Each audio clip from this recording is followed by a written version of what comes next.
Can you guess the one complaint women young and old alike have in common? It is, my tailor is not up to the mark. Most of you would agree a tailor is an integral part of a woman's life. Women can get really fussy when it comes to clothing. When their dress doesn't turn out the way they want to, they make a hue and cry and come up with a host of complaints like, oh, this tailor, he ruined my pretty dress. The fit is just not right. The shoulder keeps slipping off.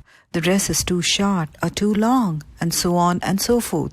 They wouldn't want to settle down with ready-made clothes either. You may think it is truly hard to satisfy a woman, but in reality, women are not at fault. It is just that they do not get the dress they expect. In our society too, we automatically form certain expectations from specific people. Parents, for instance, are expected to be in a position to command respect and set an exemplary life for their children. Husband and wife are expected to present themselves as an ideal couple to the outside world. Children are expected to be polite and respectful to their elders.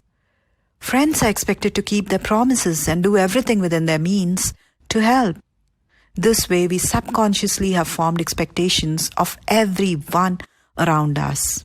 We fail to realize that no one can live up to the expectation we have set for them. When our expectations are not met, pain ensues and causes disappointments. Who are we to judge? The Bible says, do not judge, or you too will be judged. For in the same way you judge others, you will be judged, and with the measure you use, it will be measured to you.